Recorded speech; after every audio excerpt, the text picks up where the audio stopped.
welcome to Game of the Week. We just started November, and we've been at it for about a month now. Standings are starting to take place. Team Success taking on the Bruins, Oliver Markham, and his team not yet successful. The Bruins looking pretty sharp under the guidance of Nolan Gill.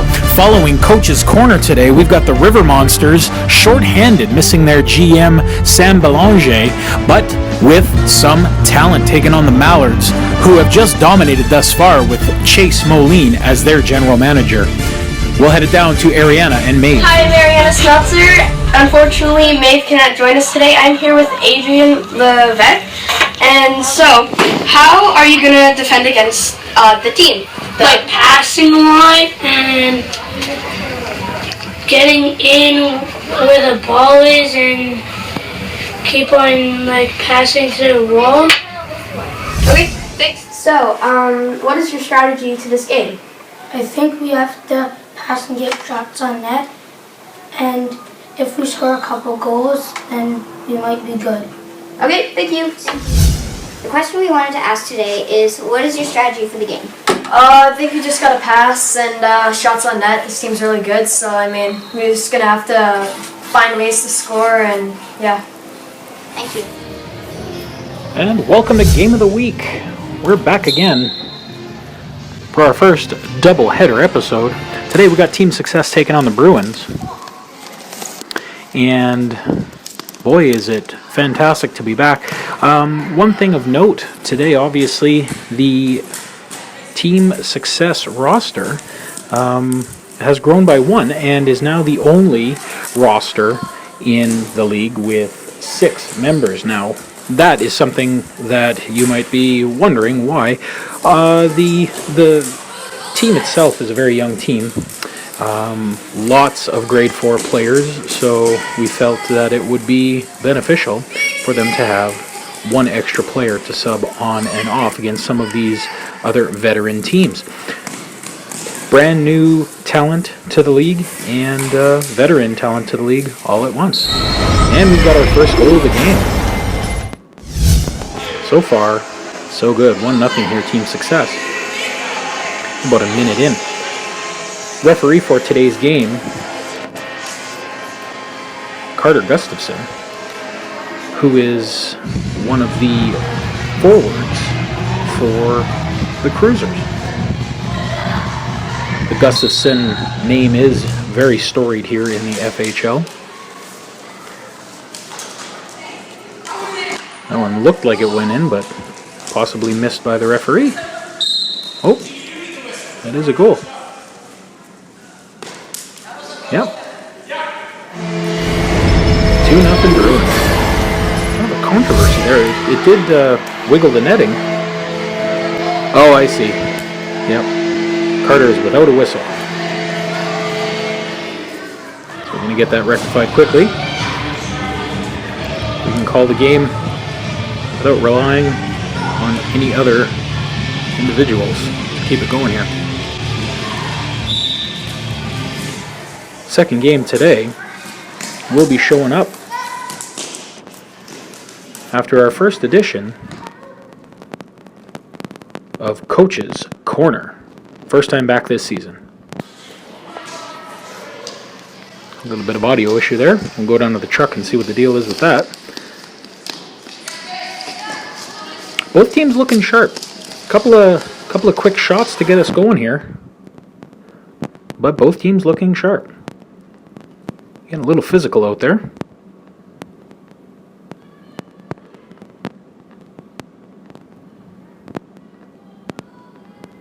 It's all Bruins here. Finger on the lens there. There we go. Campbell first.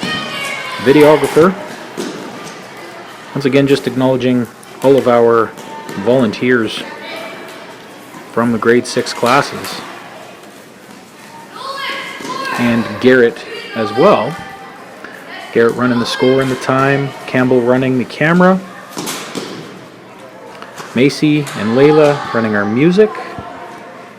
And of course you saw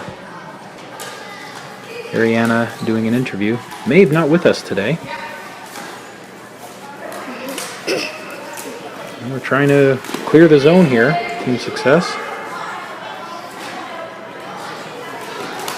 It's all Bruins again. Bruins have that patented 3-on-2 move. Replaying one member of Team Success behind the net there.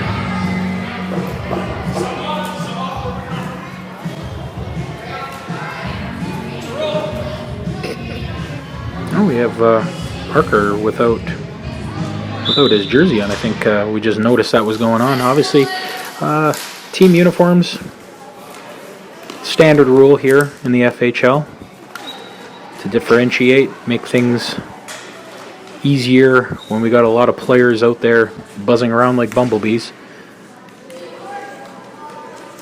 Easier to keep track. So we got a sub on for Team Success. Nolan waiting in Gretzky's office there, looking for 2 big saves, and dumped down into the Bruins end. Still 2-0 here.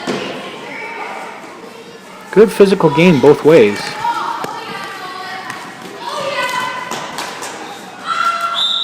Oh, and we've gone 5-hole. That looked good. 3-0 Bruins.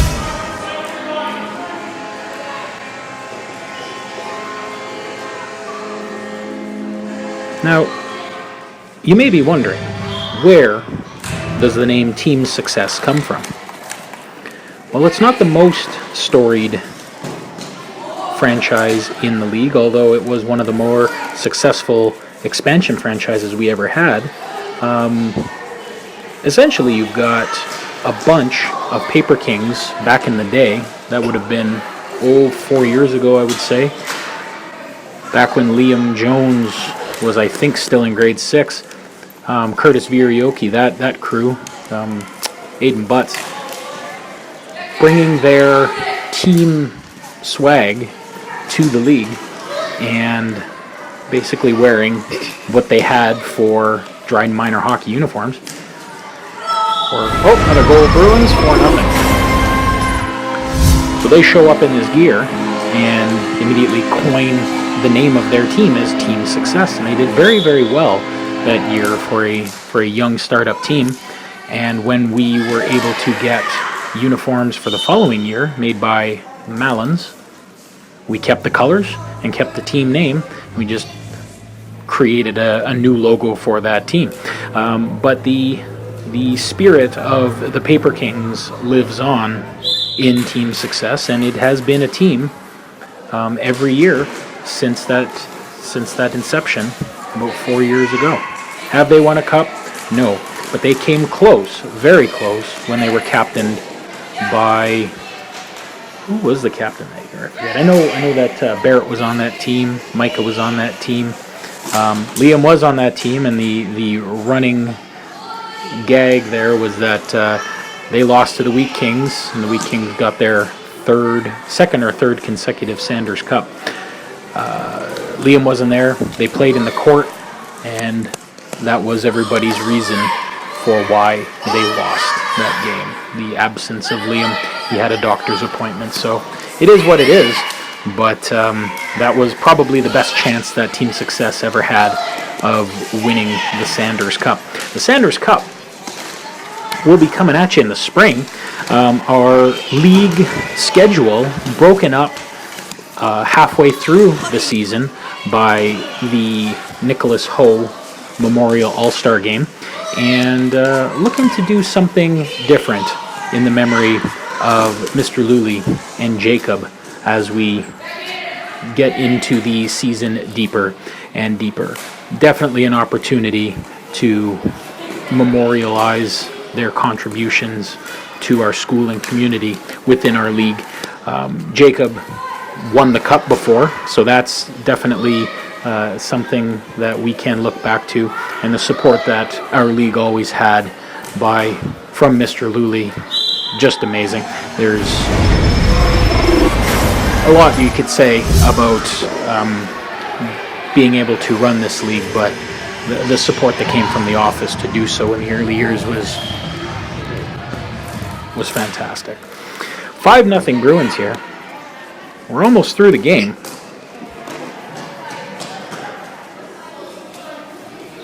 It's going to be quite the uphill battle for Team Success to catch up, let alone, well, to score a goal, let alone catch up to a 5-goal differential. For those of you that are wondering when we call the game, the 9-goal differential is key. So if a team goes up by 9 goals, that's game. Doesn't matter how much time is left. We call the game at that point.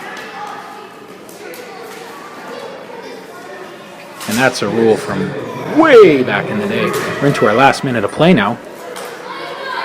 Team Success struggling to get it out of their own crease here. This Bruins team is a skilled team. That is an understatement. They're a big team too. Big save. Oh, and the rebound. And that makes it 6.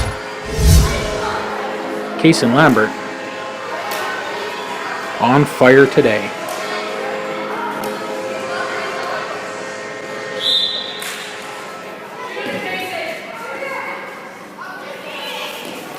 And then the Bruins are going to try and make it one more. A win is a win. The goal differential definitely comes into play in tie-breaking situations in our standings. 2 points for a win, no points for a loss, 1 point for a tie. And we haven't had a tie yet. And that's the game. We'll be back with Game 2 right after Coach's Corner. Coach's Corner on FHL Game of the Week is brought to you by the Northwest Catholic District School Board, Schools of Hope, and by the St. Joseph School Parent Connection Group, making your school a better place. Hello and welcome to another year of Coach's Corner. I'm Ron. I'm Don, and you're definitely excited. I am super pumped because we took the year off last year. Went and caught a couple of suntans and sunburns. And what did you do? Well, at my age now, you just do as little as possible. Well, Ron, you are. I see you were trying to grow a beard You too. are old. Looking pretty scruffy. I can't grow anything on top of my head, so I gotta grow something. Yes, yeah, it's a little bright over there. Anyway, All right. Well, like I said, last year we took a year off. The league took a year off with the Cup. They did run. Unfortunately, we didn't do games of the week or anything like that, but we're back for another year. And with another year, new year brings new predictions, and that's what we're all about here on Coach's Corner. Yes. And I know that's what you love to do. So let's start with the teams. We've got a couple hot teams, including the Whalers and the Lumberjacks, two of the top teams this year. Who do you think is going to take this year? you give me a chance to speak. Clearly, you were practicing talking while you were gone. But anyway, you know the people are here My to apologies. watch to hear me, not you. Anyway, the Whalers, I think they've got a pretty strong team. They got that young rider, Paquette, good French name. Good French name. Not Paquette, I'm impressed. Paquette.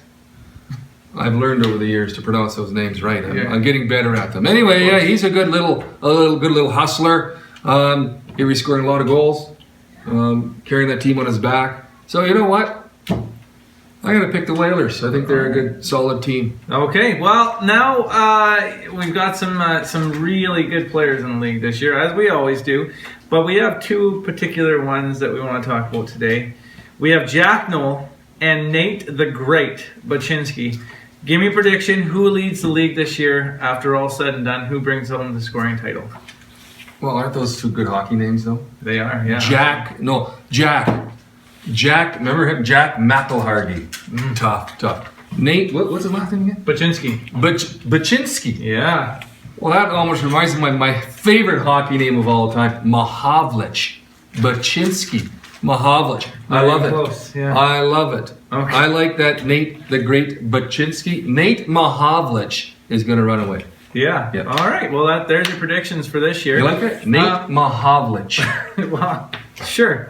Well, and let's talk about the goal scoring in the league this year. Anyway, but speaking of the two tops, I mean, we have a lot of games with 9 goal differentials already. We've either seen the teams that are either really good or the teams that are really poor this year. Oh, any comments on that?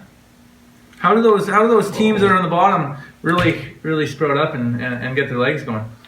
Well, it kind of reminds me of the 70s in the NHL. You had my Bruins. We went up against, remember the Kansas City Scouts? Remember when the Washington Capitals first came in? They were terrible. And they were terrible. They couldn't compete with us, at least the Bruins. And then we had to go up against the Canadians who just won everything. But it was like men playing against boys. I think that's what's going on here. I kind of question where the GMs out there, what are they drafting? Is there not enough of these good young players coming up? Maybe they're too busy playing. Oh yeah, video games, right? They gotta get out and play. Get out and play, kids. That's a valid point. Okay, well let's go from the FHL to the NHL. Actually, I know one of your good buddies and one of your players that you really like to watch, and big Buff. What's going on with him? Who knows? All I know is that they're not the Jets aren't as good a team without him. Their defense this year, they lost 4 besides him. 4 guys that were the top 4 of their defensemen. Well, that Morrissey guy, he's in there too, but he's still with the Jets. But one guy can't make a whole defensive core. Nope. Now they got these, I don't even know who they are. They're near the bottom of the league in goals against.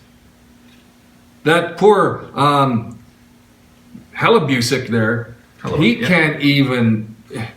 Kids who like to have their phone all the time. Not me. Anyway, what was I saying again? I'm getting old. You were talking about the goaltending and. Yeah, Hellebuck. He's staying on his head. He's going to be able to carry this team all year. He's going to run out of gas if they don't go get somebody. I don't know what they're going to do. Bufflin, he's sitting on his duff at home doing I don't know what. He signed a contract. Last time I heard, you sign a contract, you go play. Well, and that's my question. Just yes or no. He's got about $30 million on the table. What? Yes or no? Would you leave that? Do you walk away early retirement, or do you come back, suck it up, and get that $30 million? Walk away from how much money? Roughly about $30 million. Who does that? That's just nickels to you. $30 million. And all he's got to do is come and play out his contract? I don't know what's going on in his head. But you signed a contract in good faith. It was 6 years. Get your butt out in the ice. Okay. You owe it to your teammates. So that's a no. You would get back and get in there. Okay. Because I'm honorable. Okay. I'm not sure about you. I would honor my contract no matter what. That's true. I'm an honorable man. That's See true. that? That's honorable. That's why you're 1,000 years old and still working. Where's yours? I forgot it. Well, we'll get to that in a minute. You know what? I do want to finish the show. I want to jump back into the FHL. I think it's important that we do a shout out to the Players Association president this year, Everett Edinburgh. I mean, this guy's been a beast for the league. He's the reason this league's going so strong again. Any comments on him? Oh, just maybe Buff could take a little bit of a work ethic lesson from this young fella then, right? Okay. Jeez. Clearly he's doing his part for the league to keep it after last year. I guess a little bit of a schmozzle last year, but hey, he's doing his part to get it going. Him and the league president there in Reno. Yep. He's a good man. League needs them too. That's right. Well, they're working. We're working. And we're going to keep working it this season on Coach's Corner. Are you going to work on getting yourself a poppy? I will work on getting myself a poppy. Good. Let's keep working. Ron, Don, we'll catch you next time on Coach's Corner.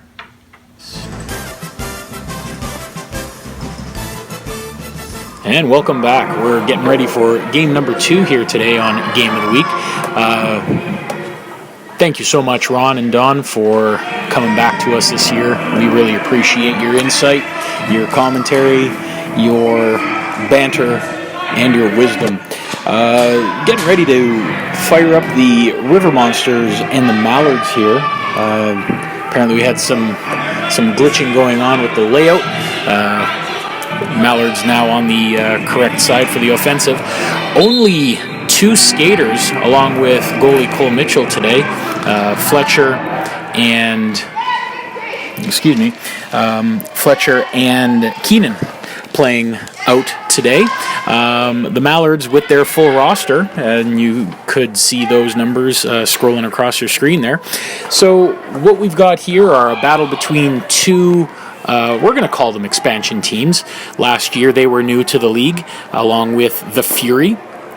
The Fury, we mentioned last week, not a team that exists this season. Also not existing this season, the Nordiques. So at one time, we had 12 teams available.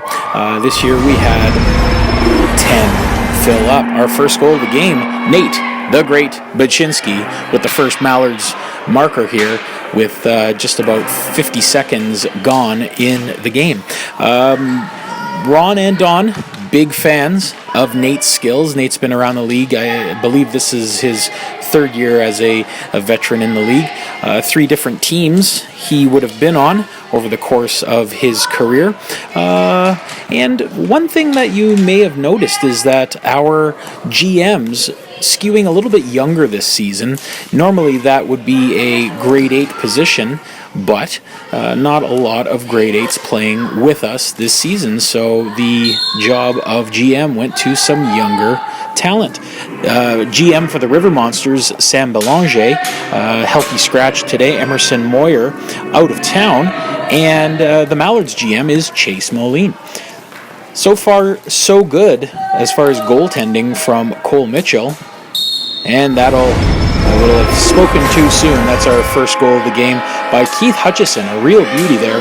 Mallard's goal making it 2-0, almost 2 minutes down here in the game.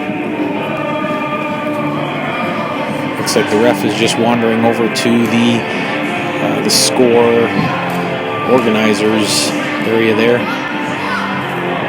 We are not in stop time, so maybe we should get back to work here, especially with the 2-goal differential. Let's go. Is that 15 seconds wasted so far? Yikes. Cole ready to go. Nate taking the face off here with Fletcher.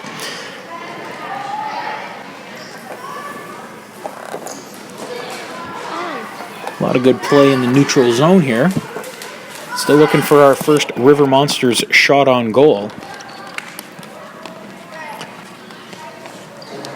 And here comes Nate. Dangling. Oh, huge save by Cole Mitchell. Back to Lucas. Looking for an opening. One player short. Another big save by Cole, and spits it back out. Yeah, there's some fantastic passing being done here by the Mallards. Very difficult to contain that for Fletcher and Keenan. Two, well, let's just say smaller players here, and yeah, you've got some height and some reach in those Mallards. Oh, almost a first shot here by Fletcher. Oh, and sprawled across the crease. We've got yet another Mallards goal. That makes it 3-0. Nate with his second of the afternoon. Nate on track to be one of the top scorers, as you heard from Ron and Don. Other fantastic scores in the league right now. Different than we normally would have recorded it. We are not actually looking for individual scoring titles. We do keep track of the goal differential on our standings table. However, we will keep that recorded privately, just for austerity, for the teams to know who's got the most Genos so far this year. And we're back. Lucas, big wind up. And have we frozen that? No, it's behind the net.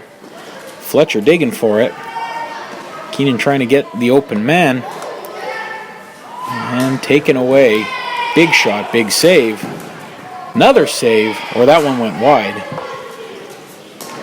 Cole standing on his head, trying to stop the bleeding, keeping it down to a very respectable 3-0, playing shorthanded. And Fletcher dumps it into the audience. What's the rule? Find it, snag it, drop it straight down. If we chuck it, then we got to go for a face-off. That was perfect. That's exactly what we like to see. Straight down, so it would appear that the ball has hit the wall and just rebounded straight back down. Frozen puck here, halfway through the game. Cole really making it look easy here. 3 squeaked by him, but it could easily be about 7 or 8 at this point. Big sprawling stick save as it crosses his crease. Over to Nate. Nate dangling. Oh, couldn't pull the trigger on that one. That one goes really high. And there's Lucas battling with Keenan. Fletcher trying to pick up the loose puck. Keith, did he grab it? Did he get it? I think so. Well, I hear the horn. Did we miss something?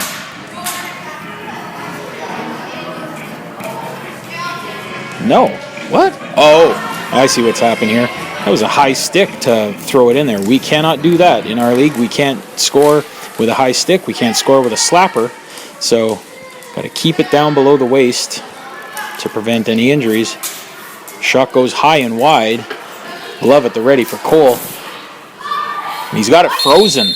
Didn't know where it went, but he snagged it. Not letting go of that. Played solid for the last 3 minutes for sure. Evan pretty comfortable back in his end. Still not a shot. Looking for a perfect game, if we can call it that. The shutout without a single shot on net. Here comes Nate. Spinorama. Chased by Fletcher. There's a shot. Big rebound out behind the net. And we got the River Monsters trying to dump it, but there's goal number 4. A snapshot. Looking good, Nate. That's his hat trick. I'm going to rack my brain here and try and remember if he got a hat trick in the last time the Mallards played. I want to say someone did over the last couple of games of the week. Maybe it was a Mallards game. I can't be sure, but good job on that Hattie. There's another quick one. We've opened up something here, and there's Lucas's first of the game.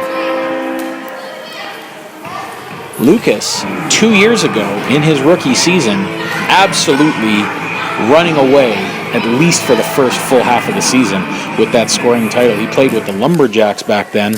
I believe Matthew Smith would have been his general manager at the time. So long ago, but I do remember him with a very fast shot. Another save here by Cole. Only a couple of minutes left. 5-0 Mallards. Still looking for that first River Monsters shot. Can't be easy, especially when you got a couple of snipers that are away for various reasons. Sam scratched himself, unable to play today. Emerson out of town. They're hurting for a goal, for a shot. Less than 2 minutes left. Chase with a big shot there. Another nice save by Cole. There's almost our first. Was that a River? I believe that was a Keenan Springett River Monsters shot. First of the game. No goal yet. And Lucas dances in to get his second of the afternoon. 6-0 Mallards. These Ducks can hunt. And quick win off the faceoff for Nate. Trying to dangle around those boys. Playing some decent defense, dumping it off to the side. There's a big pass and a nice goal. That was unexpected. Quick pass to the left side of Cole and Chase Moline. Pots another one. 7-0, about a minute left. As you know, 9 goals is our differential. We've hit that quite a few times this season. Could it happen here before the last minute of play winds us down to nothing? Nate Baczynski, back pass to Chase looking for his hat trick. Out to Nate again. Nate moving around Keenan. Big shot off to the side by Lucas. And we have not a goaltender matchup, but one goaltender who is just basically trying to keep this from going 9-0. Can't do it there. Chase, another goal. 8-0 Mallards. Nate trying for 9. Can he grab it? No, he can't. That one goes wide. Tries to tuck it in. And that looks like it'll do it. There's our 9 goals with only a few seconds left as we wind down. 8 goals, 9 goals.